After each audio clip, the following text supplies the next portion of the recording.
quand la Côte d'Ivoire entre dans le sanctuaire des puissances militaires mondiales. Chaque jour ici, on vous parle de la Côte d'Ivoire, on prend quelques détails, on vous donne, mais les gens pensent que c'est un amusement. Mais le monde dans lequel nous sommes là, si tu n'es pas parmi les plus forts, tu seras écrasé. C'est comme il y a une sourate du Coran où on parle de la sourate An-Naml. Ça veut dire la sourate des fourmis. Beaucoup disent non, qu'il y avait des gens qui étaient en papier, il y a les fourmis qui disent ne venez pas, mais c'était pas des souris. C'était le nom d'une tribu qui, consciente de sa propre faiblesse, a dit, nous ne voulons pas être victimes des plus forts, et donc nous vous demandons votre clémence, ne venez pas nous écraser. Et la similitude a été prise pour les appeler les fourmis. C'est la métaphore. Comme par exemple, quand le Coran dit, Pharaon, quand le roi, c'est quel roi? Le pharaon, c'était le titre qu'on donnait. Et donc là, le Coran prend simplement le langage des gens de l'époque. Quand par exemple, le Coran dit Zulkarnain, l'homme qui a 2 cornes. En réalité, il n'y a jamais eu un être humain avec des cornes. Mais on est en train de vous parler d'un dirigeant qui a dirigé sur 2 continents, l'Asie et l'Europe. La domination de ce dirigeant, à son époque, était sur 2 différents continents. Et donc, on a dit, tu as 2 symboles de pouvoir, et donc, on l'appelait l'homme aux 2 cornes. L'homme qui dirige sur 2 continents simultanément. Et donc, c'est ce que le Coran a dit, Zulkarnain, mais ça ne veut pas dire que lui-même avait 2 cornes en réalité. Cela étant clair, ce mardi 13 janvier 2026, à l'hôtel des armées d'Abidjan, s'est produit un séisme géopolitique dont les répliques résonneront pendant des décennies. La Côte d'Ivoire a officiellement rejoint le State Partnership Programme du Pentagone, en partenariat avec la Garde nationale de Pennsylvanie, franchissant ainsi les portes d'un sanctuaire militaire que peu de nations africaines peuvent espérer atteindre. Hier, là, tout le monde a vu Papa TBO et puis des représentants de haut niveau de l'armée américaine avec l'ambassadrice américaine en Côte d'Ivoire, Jessica Ba. Ils ont signé un partenariat militaire de très haut niveau. À travers ce partenariat, la Côte d'Ivoire dit, nous sommes le point de référence des États-Unis en Afrique de l'Ouest. Ce que les gens pensaient, et puis ce qui faisait peur aux gens là, on a décidé aujourd'hui d'être le représentant des intérêts américains à partir de l'Afrique de l'Ouest et on ne le cache à personne. Ça a été comme un tremblement de terre politique. Ce que nous vous disons là, vous les Ivoiriens, vous ne pouvez pas comprendre l'importance. Mais c'est les États de l'AES et les États voyous là. Ils se disent finalement, la Côte d'Ivoire vient de franchir les portes d'un sanctuaire militaire que très peu de pays dans ce monde peuvent avoir accès à. Ça veut dire quoi? Ce que vous avez vu hier comme une simple cérémonie là, la Côte d'Ivoire rentre dans un partenariat officiel avec le Pentagone. Ce programme créé en 1993, après l'effondrement soviétique, a métamorphosé les armées polonaises, roumaines, géorgiennes, mongoles, colombiennes et philippines en forces modernes, interopérables avec l'OTAN, capables de se déployer sur tous les théâtres d'opérations mondiaux. Ce que vous avez vu hier, là, si on n'explique pas un peu, les gens ne peuvent pas comprendre. Ce que vous avez vu hier, là, quand le monde s'est effondré, après la guerre froide, là, les États-Unis, à partir de 1993, ont mis ce programme en place. Et ce programme-là, c'est une formation qui vient directement du Pentagone. Ils ont essayé ça sur des pays comme la Pologne, comme la Roumanie, la Géorgie, la Mongolie, la Colombie, Philippines. Ils ont transformé ces armées-là à l'image des armées américaines, de sorte que ils peuvent rester aux États-Unis avec la formation, l'expertise. C'est comme si c'est l'armée américaine même qui est sur le terrain. Et puis ils disent, bon, vous là, allez comme ça, allez faire ça, allez faire ça. Ça veut dire l'armée de la Côte d'Ivoire devient une force de l'OTAN, avec les capacités de l'OTAN, avec les capacités du Pentagone. C'est sur ce standard-là qu'on va former maintenant les militaires ivoiriens. Et qu'est-ce que cela va provoquer? Ça va permettre à nos soldats d'être capables d'agir sur tous les terrains d'opération dans le monde comme de la manière de l'armée américaine. Ne me parlez pas du Venezuela, mais c'est ça. Ça veut dire une capacité sans limite d'agir partout dans le monde. C'est ce que ce programme-là donne.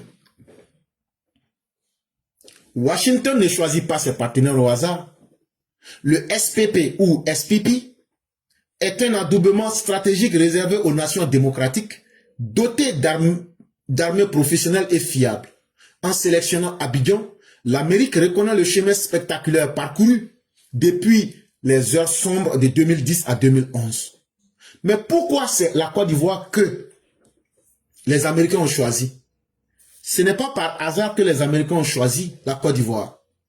Si les Américains ont choisi la Côte d'Ivoire, c'est parce que cette armée, aujourd'hui, s'est relevée à les armes les plus efficaces et à une stratégie qui est basée sur ce que font toutes les nations démocratiques. D'abord, c'est parce qu'il y a la démocratie en Côte d'Ivoire que les Américains sont venus, ça fait un, et qu'ils ont choisi la Côte d'Ivoire. La deuxième raison, c'est parce que les armes et aujourd'hui la qualité de l'armée ivoirienne démontre bien que notre armée n'est plus une armée d'opérette, n'est plus une armée de zézo, n'est plus une armée de bidas, mais c'est devenu une armée qui peut répondre aujourd'hui à plusieurs objectifs stratégiques dans le golfe de Guinée ou même dans le monde. Et donc, c'est tous ces aspects-là qui ont fait que les Américains ont choisi la Côte d'Ivoire parmi tous les pays africains. Cette consécration porte un nom. Le ministre de la Défense, Téné-Braima Ouattara. Mais si on a pu arriver à tout ça aujourd'hui, il faut reconnaître que c'est grâce à un homme. Cet homme-là, il s'appelle Alassane Ouattara. Et cet homme qui sait choisir les bons éléments, il a choisi un élément qui ne nous a pas honnis. Il a choisi un élément qui a fait son travail. Il a choisi un élément qui a su négocier. Et c'est pourquoi, chers Ivoiriens, nous vous disons, la qualité des dirigeants que vous vous donnez là, arrangez-vous à ce que ce soit des personnes qui peuvent discuter des vrais problèmes de la Côte d'Ivoire à un haut niveau. Si vous choisissez des gens sans valeur qui disent oui monsieur, oui monsieur, oui monsieur, on ne va pas vous respecter. Mais imaginez le ministre Téné-Braima Ouattara en train de discuter, en train de montrer aujourd'hui la vision de notre armée. C'est parce qu'il a une bonne idée et il a de la cohérence dans les idées. Et il a montré son leadership visionnaire pour l'armée de la Côte d'Ivoire. Et en fonction de ce qu'il a fait comme travail et que le résultat aussi on voit, les Américains vont jamais te faire confiance s'ils ne peuvent pas voir ton résultat. Et ça là, il faut dire merci au ministre de la Défense Téné-Braima Ouattara. Comment il a pu reconstruire cette armée pour arriver au niveau actuel, pour faire d'elle une armée respectueuse du pouvoir civil, une armée qui est équipée avec du matériel de dernière génération. Et comment il a pu, avec son intelligence, former dans des écoles et devenir aujourd'hui une référence continentale, en envoyant l'Académie internationale de la lutte contre le terrorisme, faire de la Côte d'Ivoire une université de la guerre, mais sans faire de bruit. Et sans faire de bruit, lutter efficacement contre le terrorisme dans le Sahel. C'est ça, la marque des gens qui ont de la vision stratégique. Aujourd'hui, l'armée ivoirienne a les blindés de la toute dernière génération. Hier, je vous parlais des MiG 2000 que nous avons. Je vous parlais des drones de la dernière génération pour la surveillance. Les systèmes de communication qui sont sécurisés. Imaginez le nombre de patrouilleurs que nous avons sur nos mers. Imaginez le nombre d'hélicos d'assaut de différentes marques que nous avons. Avec la variété des formations que nous avons au sein de notre armée. Sous la dirigeance du président Alassane Ouattara et de son ministre de la Défense actuel, l'armée ivoirienne a été complètement modernisée. Et même en ce qui concerne même la manière de penser, la transformation culturelle, l'armée a été professionnalisée. L'armée est devenue disciplinée. On a vu, c'est la première fois qu'on voit l'armée de Côte d'Ivoire appeler les civils, venez rentrer dans les chars, venez vérifier, voilà, voilà. Intégrer les femmes dans l'armée en respectant le droit humanitaire. Et c'est sous le président Ouattara que l'armée de la Côte d'Ivoire est devenue une armée de stabilité sous-régionale. On apporte notre expertise partout où il y a la guerre pour essayer d'aider les autres pays. Et c'est tout ça là que le SPP ou même le SPP a vu. C'est-à-dire c'est tout ça là que les Américains ont vu. Et ils se sont dit, on ne va plus se limiter à une coopération militaire avec la Côte d'Ivoire. Ça c'est fini. On ne va plus se limiter à la coopération militaire. Nous maintenant là, on va vous ouvrir l'école du Pentagone. C'est la vérité qu'il faut qu'on dise aux gens. On vous ouvre maintenant les portes des écoles du Pentagone. Le Pentagone, c'est le ministère de la guerre. Aux États-Unis ici, on ne parle pas du ministre de la Défense, on parle du ministre de la guerre. Et donc on ouvre le temple, l'université de la guerre des États-Unis, on l'ouvre à la Côte d'Ivoire. Et qu'est-ce qu'ils vont faire réellement? Il faut qu'on vous explique un peu. Ils vont partager leur expertise en cyberdéfense. Vous vous souvenez, avant les élections, on avait beaucoup, et même il y a notre frère Maréchal qui avait fait une émission sur la cyberdéfense. Et on vous avait expliqué que la Côte d'Ivoire travaillait déjà avec l'OTAN en matière de cyberdéfense. On était en partenariat avec eux. Bon, les Américains même viennent dire maintenant que directement eux-mêmes là, ils deviennent des partenaires directs avec la Côte d'Ivoire. Ce n'est plus de la coopération, hein. Ça veut dire en matière de cyberdéfense, de renseignement, de médecine militaire, de logistique avancée, et puis la Côte d'Ivoire là, ce n'est plus coopération militaire, c'est devenu maintenant partenariat. Quand on est partenaire dans quelque chose là, ça veut dire on va partager les informations, on va partager les stratégies. Et donc la Côte d'Ivoire devient un pays extrêmement important. L'interopérabilité acquise permettra aux forces ivoiriennes de se déployer aux côtés des Américains avec une fluidité que peu d'armées africaines possèdent. Et donc là, l'armée ivoirienne devient un démembrement de l'armée américaine, pour vous dire la vérité. Pour vous dire la vérité, c'est ça. L'armée ivoirienne devient un démembrement de l'armée. Ça veut dire, avec ce partenariat-là, on sera aux côtés des Américains et ils vont utiliser l'armée de la Côte d'Ivoire dans toutes les opérations qu'ils voudront faire. Et j'espère qu'on se comprend bien. Dans un Sahel embrasé où les coups d'État se succèdent et l'influence russe progresse, la Côte d'Ivoire devient un rempart démocratique, le pôle d'excellence militaire que Washington cherchait désespérément en Afrique de l'Ouest. Mais sachez une chose, depuis qu'il y avait le programme américain qui a été mis sous pied depuis l'époque de Barack Obama, les Américains cherchaient un pays où ils pouvaient retrouver ces caractéristiques qu'ils ont retrouvées en la Côte d'Ivoire pour pouvoir réellement s'implanter. Mais c'est en Côte d'Ivoire qu'ils ont trouvé toutes ces caractéristiques. Ça veut dire aujourd'hui, là, ce que les Américains ont fait, comment on appelle, au Venezuela, là. S'ils disent à l'armée ivoirienne, là, d'aller prendre Yibé Kaka, là, on va aller l'attacher en 15 minutes pour le ramener. C'est cette formation-là que, c'est dans ça on est rentré maintenant avec les Américains. S'ils disent d'aller attacher Assimi, là, on va l'attacher en 20 minutes pour l'amener. Je n'ai pas dit notre armée, l'armée seulement de la Côte d'Ivoire. C'est à ce niveau-là je dis qu'on est. Si vous vous amusez en ce moment, attachez votre Yibé Kaka pour l'amener. Et puis on va le juger en Côte d'Ivoire, et puis le condamner. Et puis le mettre avec Gary de Port-Bouin. Pour le milieu des affaires ivoiriennes, c'est une bénédiction dorée. La sécurité est le prérequis absolu de l'investissement. Mais tout ce qui se passe là, il y a quel avantage dedans? C'est ça aussi. On parle. On a beaucoup parlé. Il y a quel bénéfice dedans? Le premier bénéfice qui est dedans là, partout où il y a la sécurité, c'est les investisseurs qui sont les premiers à profiter. Et les populations, partout où on parle d'une bonne armée, c'est la sécurité des personnes et la sécurité de leurs biens qui est garantie. C'est une police d'assurance géante, rassure Wall Street, attire les multinationales, cherchant un hub de stabilité dans une région de près de 400 millions d'habitants. L'Afrique de l'Ouest, il y a 400 millions d'habitants. Il faut qu'il y ait un pays qui incarne la stabilité à tout prix. Et donc, si ce pays existe et que ce pays est la Côte d'Ivoire, vous avez automatiquement accès à un marché de 400 millions de personnes. Il y a quelle multinationale qui n'aimerait pas investir dans un environnement où il y a 400 millions de personnes? Il y a quelle société qui aimerait voir 400 millions de personnes et ne pas vouloir profiter? C'est ce que la Côte d'Ivoire représente aujourd'hui. Et donc, chers parents, habituez-vous. Les exercices conjoints généreront des flux économiques directs. Les entreprises ivoiriennes accéderont au marché de la défense, deviendront des sous-traitantes des groupes américains. Donc, ça ne sera pas seulement que ça. Ça veut dire aujourd'hui, toute l'expertise américaine là, ceux qui en ont besoin là, ils n'ont plus besoin d'aller aux États-Unis. À partir de la Côte d'Ivoire, ils vont pouvoir traiter tout ce qu'ils veulent avec l'armée américaine. Ça veut dire quoi? Ça veut dire que aujourd'hui, il y a des entreprises ivoiriennes qui vont devenir des sous-traitants du marché de la défense américaine. Ils vont devenir des sous-traitants des groupes américains directement à partir d'Abidjan.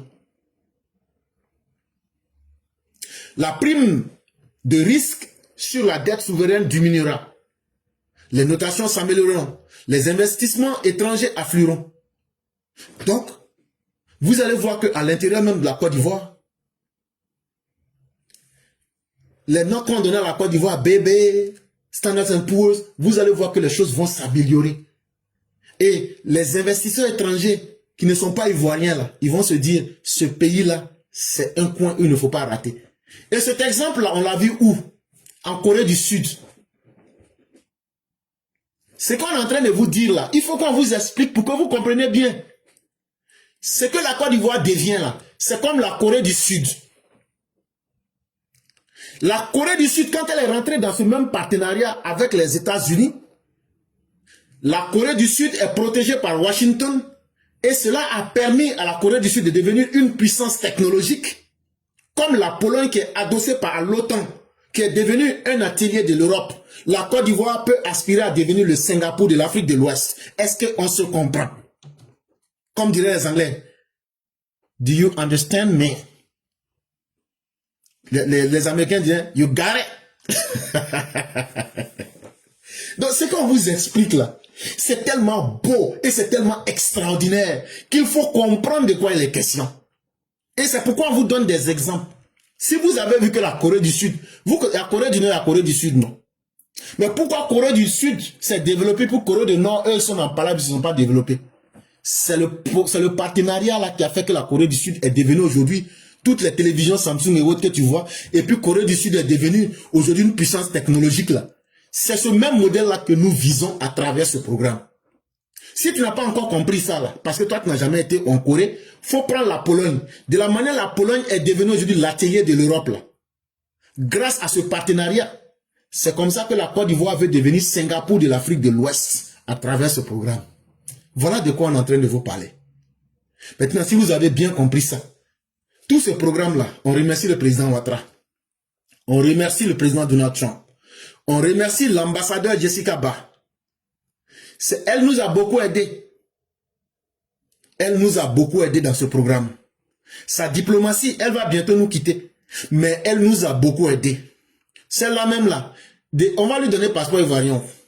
Elle nous a beaucoup aidé. Vraiment, son partenariat avec les États-Unis et la Côte d'Ivoire, ça nous a beaucoup aidé. Elle a mis la diplomatie, elle a montré qu'elle n'était pas africaine dans la bouche. Elle n'a pas oublié ses origines. Et le sérieux des hommes politiques actuels a démontré que l'Afrique, c'est vrai, nous ne sommes pas des pays qui avions atteint les standards des Occidentaux, mais quand des dirigeants se respectent. Vous savez, l'Américain respecte tout, mais l'Américain loue l'idée. Nous là, on n'est pas fort, hein. Mais quand on vient là, quand on dit que non, il n'y a pas d'école chez nous, c'est faux, c'est pas vrai. Petit boileau qu'on a fait là, et puis l'habitude de rester là. Quand tu viens, et puis la rigueur dans laquelle on est quitté là. Quand tu viens ici, les gens te prennent pour un génie. On dit, ah, tu peux faire tout ça, waouh. L'Américain ne respecte qu'une seule chose, la valeur. La valeur. L'Américain ne va jamais te respecter si tu ne peux pas apporter quelque chose. Mais quand on envoie l'ambassadeur des États-Unis et elle vient constater que on a des dirigeants qui ont une volonté de vouloir arranger les choses, de vouloir faire briller l'Afrique, mais elle n'a pu que s'impliquer pour nous aider. Elle a plaidé la cause des Ivoiriens. Et je vous l'avais dit, quand on est venu à l'investiture du président Alassane Ouattara, avec l'avion américain du président, mais qu'il y avait une délégation militaire dedans, c'était pour finir les derniers détails. Ils se sont promenés, ils ont vérifié les armées, ils ont vérifié tout. Donc, hier, 13 janvier 2026, chers Ivoiriens, ça va rester gravé comme le jour où la Côte d'Ivoire a été adoubé par la première puissance mondiale, où une armée africaine a rejoint l'élite, le couronnement de la vision des meilleures armées du monde. À travers qui? À travers le ministre Ténébrema Ouattara. Aujourd'hui, pour les soldats, c'est une fierté de s'entraîner avec les meilleurs, de discuter dans un partenariat avec les meilleurs. Mais pour les citoyens que vous et moi sommes, c'est la promesse de la stabilité et de la prospérité. Pour les investisseurs, c'est le signal que la Côte d'Ivoire est le bon choix. On devient la porte d'entrée et de sortie de l'Afrique de l'Ouest. Aujourd'hui, là, ce partenariat nous offre toutes les possibilités en termes de bons et de biens. Et c'est très utile pour l'Afrique de l'Ouest. Parce qu'il faut qu'il y ait un pays qui soit un modèle qui démontre que l'émergence est possible. Que le professionnalisme militaire, la démocratie et le développement, c'est trois éléments qui peuvent vous faire gagner. Aujourd'hui, l'Amérique, qu'on le dise ou pas, est obligée de continuer son modèle pour convaincre ceux qui doutaient de la démocratie, ceux qui doutaient de la puissance militaire et ceux qui doutaient des différents programmes. Et aujourd'hui, tout est possible. Qu'on le veuille ou pas, un nouveau nom s'inscrit au tableau d'honneur des nations qui comptent. La Côte d'Ivoire est un petit pays par sa superficie, 322 462 km², mais la Côte d'Ivoire est un grand pays à cause de ses partenariats stratégiques avec les plus grandes nations comme l'Amérique, à cause de l'idée des dirigeants et de l'excellence qu'ils font de cette terre-là, pour qu'elle devienne une nation qui incarne l'avenir, non seulement de la Côte d'Ivoire, mais aussi même de l'Afrique de l'Ouest. Ceux qui veulent brûler chez eux, ils peuvent le faire. Ceux qui veulent le désordre, ils peuvent continuer. Ceux qui ne croient pas à la démocratie, ils peuvent ne pas croire. Mais ceux qui ont cru à la démocratie, ceux qui ont cru, vont aussi bénéficier et voir leur nation progresser. Aujourd'hui, on inscrit dans le marbre la certitude tranquille. Et la souveraineté n'est pas quelque chose qu'on proclame dans les bouches. La souveraineté se construit à partir de la puissance réelle quand on a compris où le monde va et comment nous voulons nous construire dans ce monde. C'est ce qu'on appelle la vraie souveraineté. Et la souveraineté se construit avec une armée disciplinée, avec un État qui est stable, avec une diplomatie qui peut être patiente, mais qui est une diplomatie avec une vision claire. Donc, à bas ceux qui sont dans le tapage, nous sommes dans ce qui est solide. Et bientôt, quand l'histoire passera pour vérifier, elle comprendra que sous le magistère du président Alassane Ouattara, les hommes n'ont pas été nommés par improvisation. Et ce qu'ils ont posé comme acte, il n'y a aucun acte qui a été posé par hasard. Et l'histoire retiendra que les nations africaines qui ont été prêtes au rendez-vous pour représenter dignement l'Afrique, la Côte d'Ivoire en fait partie. Parce que ces dirigeants ont réfléchi et ils ont fait les bons choix pour ne pas être surpris par le monde de demain. Je vous ai bien dit, qu'est-ce que nous faisons pour être dans le monde de demain? En tout cas, c'est sur cette voie que la Côte d'Ivoire est. En plus d'être le leader de l'économie de la zone UEMOA, en plus d'être la deuxième force économique de la CEDEAO, nous sommes la deuxième puissance militaire de la CEDEAO. Nous sommes la première puissance économique de l'UEMOA. Ce n'est pas rien.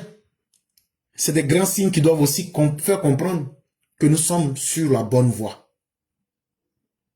Et c'est pourquoi toutes les nations sérieuses qui aiment voir le développement humain et qui aiment voir l'homme s'épanouir ne se prêtent pas au jeu de ces nations qui se déstabilisent elles-mêmes avec des terroristes de l'AES.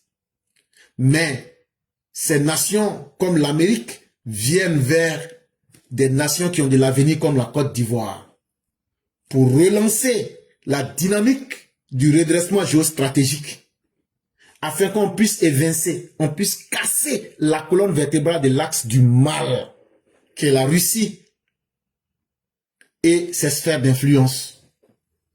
Et la Côte d'Ivoire aujourd'hui ne le cache pas. Nous n'allons pas aller dîner à la table du diable. Nous préférons être les esclaves au paradis que d'être des rois en enfer. Et notre choix, il est clair. Nous voulons notre souveraineté, nous voulons la dignité et nous voulons ce que l'ordre international nous offre, mais en tenant compte de nos propres intérêts.